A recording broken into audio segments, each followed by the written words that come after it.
that goal. Someone I work with every day to achieve that goal is the Director of the Texas Department of Public Safety, Stephen Crawl. Thank you, Governor. You know, one of the consequences of an unsecured border, sadly, is that our police officers and deputies in Bexar County now serve on the front line of combating transnational crime. It's one of the things you heard again and again, Governor, during this conversation. And they're concerned. They're battling the cartels. They're battling, you know, certainly gangs that work with the cartels. San Antonio has become a transshipment center for people and drugs, not just for Texas, but for our nation. And it's a retail distribution for drugs.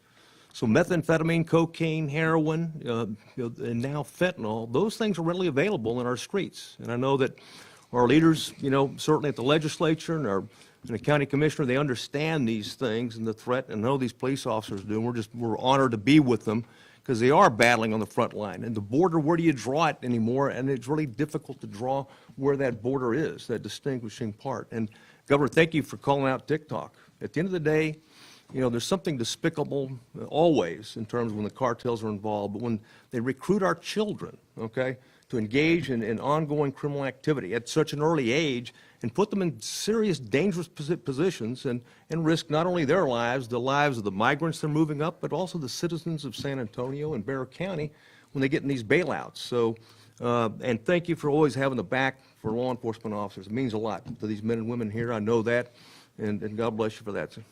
Thank you. And now we're going to Lieutenant Payne. Thank you, Governor. We want to just say from a law enforcement community in Bexar County, we appreciate all that you have done and that we know that you will continue to do in the time that you were governor for Texas, which hopefully is a very long time, sir. Everybody wants to have a safe community. And here in Bexar County, as we are just booming in population and growing, especially in the unincorporated areas, it puts our officers at a risk every day. It was just a few weeks ago that we had an officer shot in the line of duty here in San Antonio. And these are things that we know that are an everyday possibility for us. But as the communities grow and more people come to San Antonio, and not just this community, but other communities across Texas, and our agencies do not grow along with those areas, it puts us in a very, very sad situation staffing-wise, and it puts us in a very unsafe situation for our officers, but not just our officers, but for those who live in our communities. And so we hope that we will be able to champion some things in legislation to help that become a reality for staffing for us. And furthermore, as the governor said about district attorneys and holding them accountable, look, when an officer has to go out and spend hours on arresting somebody only to take them down to the magistrate's office for them to walk right back out and go right back out on the streets because district attorneys will not prosecute people, that is a problem. And that puts you at risk. And one day it might be just a small little percentage of marijuana that they have, but the next it's a moment where it's a violent crime. And until we start prosecuting people and holding people accountable, this will constantly be a problem for the safety of the constituents of Bexar County. Thank you, Governor, for being here, and I'll turn it over to Don. Chief Chiran. Thank you. Thank you, Governor, for inviting us all together here. Thank you, Commissioner, legislators. I've been doing this for almost 30 years, and I've worked side by side with a lot of these officers. I appreciate your comments. I agree with everything you said. This is a difficult job. You know, everything you said, day in, day out. Today, 2 officers were injured here. I'm a lifelong resident of San Antonio. I'm a Texan. You know, what do we all want? We all want a safe place. We want, we want the elderly safe. We want our children safe. You know, we need more officers. It's an agreement. We're all short-staffed. In San Antonio, I know this, we're talking about Texas. San Antonio, I mean, all counties, Texas is growing. We're booming. You know, San Antonio will have another 1 million residents in the next 10 years. we need more officers. And, you know, and I asked, you know, that we appreciate, you know, what they do. This is a difficult job. You know, it's not easy. You know, day in, day out, these fine men and women, they never know what's going to happen. They never know what's, you know, if they're coming back home. Their families don't know. Easter, this past weekend, you know, everybody's enjoying it. We're at a BRAC, whatever. You know, you were enjoying it with your family. You know, you have police officers, first responders out doing the job, protecting you, keeping you safe. You know, and if we would respect these people, you know, again, I concur with what was said. You know, we have officers spend hours doing hard work, making an arrest, and then people get out. You know, people don't see that. All the hard work, the physical work, you know, the injuries, everything that goes into what an officer does. You know, and the disrespect, you know, and again, they get it. Officers get it. It's part of the job. But, you know, if we, you know, if we would, you know, that's part of the issue here is if people would just appreciate a little more. Say hi, you know, whenever, I've been doing this for almost 30 years. Whenever somebody, and we have a lot of support out there, and, you know, this is Texas, we still appreciate it. And whenever somebody comes up and gives a compliment to me, because they see me, they see some stars on my, you know, I always tell them to say thank you to my officers, okay? And if, you know, I tell my officers, hey, they gave us a compliment, because they need to hear that. So please thank your officers, your first responders, okay? Again, you know, we do need staffing. I know, you know, we're all aware it's a funding issue, but it's a priority. We all want safety. We all, you know, that's, when we look at priorities, businesses want a, you know, a safe environment for growth. We all want our families safe, so, you know, let's find a way. It's something that would benefit us all. And again, it's about national security, public safety. You know, I don't have any stake into what it is, you know. It's immigration, that's a difficult issue, but it's national security and public safety. Like we discussed, I've been there myself too. Those border patrol, those officers, I mean, God bless them. That's a difficult job. I mean, those guys are so, you know, you have to see it with your own eyes. If, you know, you don't want to, but if you were to see it, the things that they put up with, you know, so, and again, to me, I don't have this, you know, I'm not taking a stake other than it's public safety and it's national security. You know, that comes our way. San Antonio's so close, Texas, you know, we're a gateway.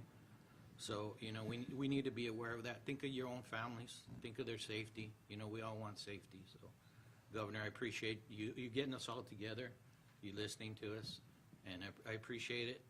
You did listen. You took a lot of good notes there, and you understand what we're talking about. Really appreciate it. Thank you, sir. I understand and I care. And I'm grateful to all the law enforcement officers here as well as across the state of Texas. We'll take a few questions. Governor, Matt Roy, WOA, IKABB. A couple days ago on Hannity, you were talking about the border issue, saying that you can turn on the DPS inspections again and snap a finger, destroying Mexico economy. But are you at all concerned what that's going to do to the Texas and San Antonio economy if you were to do that? So obviously there are concerns about the economy, but there are even larger concerns about the unabated illegal immigration that the Biden administration is promoting. What is the cost imposed on Americans by the more than 2 million illegal immigrants who have come across the border under the Biden administration? What will be the cost to Americans of having maybe 6 million immigrants come across the border illegally just in this next year if the Biden administration continues with its pathway of eliminating the enforcement of Title 42? That's an extraordinary cost.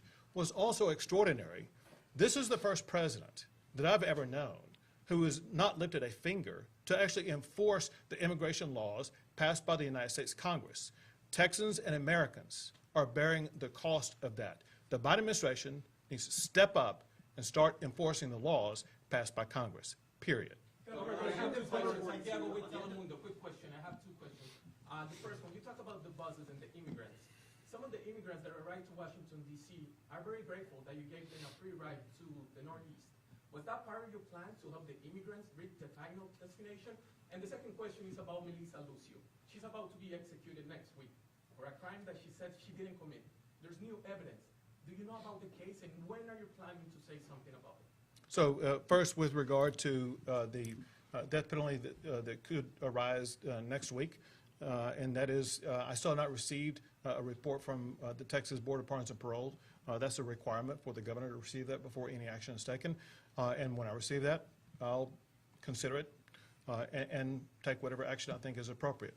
The first part of the question, I want to explain this, and that is the decision and the action to bus people from border communities was to alleviate the strain that's put on the local communities along the border. They were having the Biden administration just dump on these local communities dozens, if not hundreds, of illegal immigrants that these communities had no way of dealing with whatsoever. And so we are aiding those local communities by busing them out of there. And as opposed to busing them to a location somewhere in the state of Texas, we want to take them all the way to Washington, D.C. I'm going to tell you something that's just astonishing. The biggest challenge that the President of the United States is dealing with, which also involves national security, by the way, is the open border. And not once has President Biden been to the border to see exactly what's going on. If he will not come to the border, I'm going to take the border to President Biden. He will see by these daily flows of buses of what it's going to be like, what Texans are dealing with. And he and the members of Congress are going to have to deal with it directly. You face some pressure, some of it political, some of it not political, to invoke Article 4, Section 4 of the U.S. Constitution to declare it an invasion and devote state resources accordingly. Is that something you're considering? So this is something that I began studying back when I was the Attorney General of Texas, something that I've continued to study. And there are some issues that we're looking at that we've been provided no answer on. The operation as it would work is to put these people and deport them immediately. These are people who already have papers to roam freely in the United States. As soon as we drop them off across the border, they would just come right back across the border. And so all we would be doing is creating a revolving door. The second thing is I received my general counsel received a memorandum from the former head of Border Patrol about this very issue.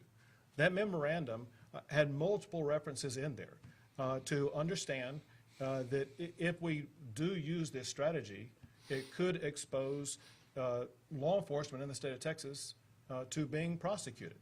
And so no one has talked about that. And then if you were to look at the opinion that was written by the Attorney General in Arizona, they said, yeah, a governor can invoke Article 1, Section 10, et cetera. If you look at the next to last paragraph, it then concludes, of course, any action by the governor must be consistent with federal law. And what that is suggesting is that there are federal laws that law enforcement could be prosecuted under if they were to take someone without authority and immediately return them across the border. So is it something we're looking into? Yes. You know me well enough to know I will look at every legal issue about a policy before we undertake action on that issue.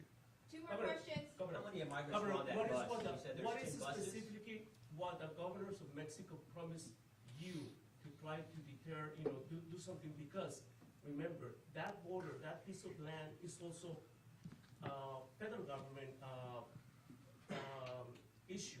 Right. Just like here in the States. So I want to know exactly what Governor Coahuila, what is what they told you? Because we know that these people are managed by cartels. So are the governors of Mexico, those 4 governors, willing to do something against the cartels that are trafficking these people? What is exactly what they And it depends on which state, but in general, one strategy is to reduce the illegal migrants. They're all coming from the south, and they will work on their southern border to reduce the illegal migrants coming forward from the southern border. In addition, once or if they do get into their state, they will use strategies to disrupt those and to apprehend them and turn them over to the federal government before they make it to the border. if they make it to their border, one strategy they are deploying as we speak today, that you can find out on what I posted on social media, they have on the border their same level of law enforcement like what we have on our border. Then in addition to that, specifically identified in these agreements, they are taking on the responsibility of preventing anybody from coming across the border at these low water crossings where people are just walking across the border. Those are just some of the many strategies that were included in those agreements. Last question. Last question. Buses, you said there's been 10 that have been sick, but how many people have actually been on the buses? Yeah, so the number of people on the buses varies because it depends on how many people are in these local communities that are just standing around that the local community has us put on the bus. It's been as high as, I think, 28 or something like that, and as low as something like 9. The 9, I think, was on Good Friday when there were just fewer people to be transported. We will transport as many people as we can, and this is going to be an ongoing process. So less than 300 people in 10 buses? I don't know the total number. Great, thank you guys so much. Thank you. Q&A is over. Thank you. If you can make your way to the exit.